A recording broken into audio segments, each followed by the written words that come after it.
और बनाएंगे। ये कई भुजा है, 1 2 3 4 5, कितना भुजा है इसमें? 5। तो हम लोग जानते हैं, पढ़े हैं, याद किए हैं, इसमें लिख सकते हैं पंच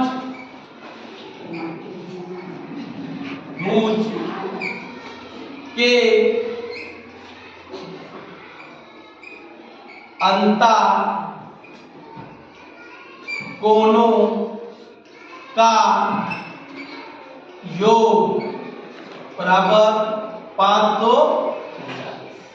यानी अंतर मतलब होता है अंदर, अंतर मतलब अंदर, ये अंदर में है। देखो सभी कोण अंदर में है ना, तो पंचभुज के अंतर कोणों का योग कितना होता है? तो 540 होता है। अब हम इसको मान लेते हैं भुजा को ए बी सी डी और ई, 5 भुजा मान लिए।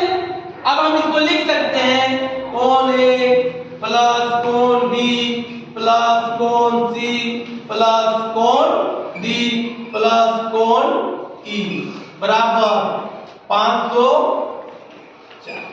कोण ए में कितना है? 110। कोण बी में कितना है? 100। कोण सी में कितना है? 130। कोण डी में कितना है? x। कोण ई में कितना है? तो 75 बराबर 540। 540। अब हमको क्या करना है? ये सभी को जोड़ना है। 5 यहां हो जाएगा 5, 7 और 3 10, 10 अरे 11, हाथ में रहा 1, 1 2 3 अरे 415 प्लस x बराबर 540। x बराबर 540 डिग्री माइनस 415, इसलिए x बराबर 10 में से 5 गया तो 5, 3 में से 1 गया तो 2, यहां बचा 5, 5 में से 4 गया तो 1। इस तरह कोण E बराबर, कोण E बराबर नहीं, कोण E नहीं है, कोण D है। कोण D बराबर 125 डिग्री। x का मान निकल गया, इसलिए इसको लिख सकते हैं x बराबर 125 डिग्री। तो यहाँ हमारा 125 डिग्री हो जाएगा, यही आंसर हो जाएगा 125 डिग्री। क्वेश्चन नंबर 5 है ना। क्वेश्चन नंबर 5 में देखो ये क्या है, अभी हम लोग बनाए थे पंचभुज वाला, जो अंतर कोण था, जो अंदर में था, जो अंदर में था, ये सब बाहर में है ना, तो ये बहुभुज हो, बाहर में है बहुभुज। तो ये हम लिख सकते हैं एक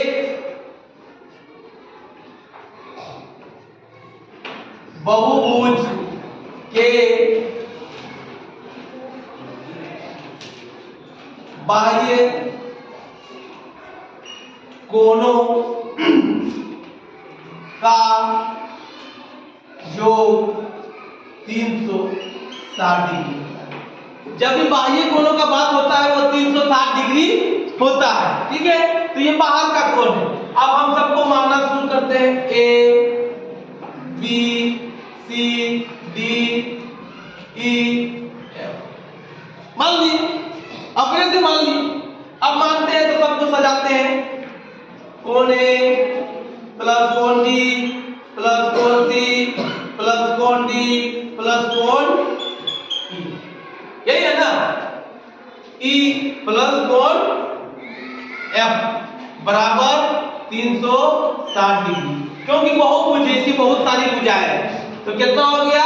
एफ तक है ना, तो पूरा ले लिए। अब क्या करना है? कोण ए का मान लिख दो 75 डिग्री, कोण बी का मान लिख दो 80 डिग्री, कोण सी का मान कितना है? कोण सी का मान है x डिग्री, प्लस कोण डी का मान है 75 डिग्री प्लस कोण ई का मान है 45 डिग्री प्लस कोण एफ का मान है 45 डिग्री बराबर 360 डिग्री।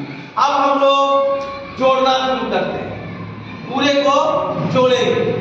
देखो यहाँ 5 5 10 और 5 15 15 और 5 20 20 का 0 हाथ में रहा 2 4 4 4 8 8 और 7 8 7 15 15 और 8 23 23 और 7 23 30 और 2 32। तो यहाँ 320 प्लस x का पावर 0 x का पावर बराबर हो जाएगा 360। इसलिए डिग्री है ये 0 नहीं है, इसलिए x बराबर हो जाएगा 360 degree minus 320 degree is equal to x बराबर कितना हो जाएगा 40 डिग्री। इस तरह से मेरा कोण वाला बचा, कोण मेरा C का मान, कोण C बराबर 40 डिग्री, यानी इसको फिर से लिख सकते हैं x बराबर 40 डिग्री। यहाँ हम लोग 40 डिग्री दर्शा सकते हैं। इस तरह से मेरा 5 नंबर का क्वेश्चन हल हो है कि कहीं अंतः कोण भी है और कहीं बाह्य कोण भी है। तो इसको पहले हमको बाह्य कोण पूरा निकालना है। बाह्य कोण मेरा दो जगह निकालना है, तो यहाँ एक ठो यहाँ, है ना। तो बाह्य कोण निकालने के लिए क्या है, बाह्य कोण निकालने के लिए क्या है, a प्लस 110 बराबर 180 डिग्री। ये देखिए रैखिक युग्म, रैखिक युग्म होता है ना, रैखिक युग्म है ना, ये रैखिक युग्म है। ठीक है, इसको जब सजाएंगे तो क्या लिख सकते हैं, a बराबर 180 माइनस 110, यानी a बराबर कितना हो जाएगा 70 होगा ना। तो मेरा a का मान यहाँ निकल गया, कितना निकला 70। इसी तरह हम आएंगे b वाला में, यहाँ तो b प्लस 100 बराबर 180, ये भी 180 है बराबर, इसको भी देखिए युग्म है, रैखिक युग्म है ना। इसको भी ऐसे करेंगे, क्या करेंगे, b बराबर 180 माइनस 100, यानी b बराबर कितना हो जाएगा, घटेगा तो ये मेरा निकल गया बाह्य कोण, कितना निकल गया यहाँ 80।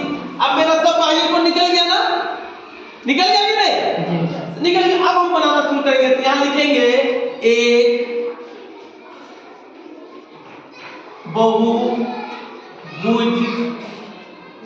बहुभुज है ना, बाह्य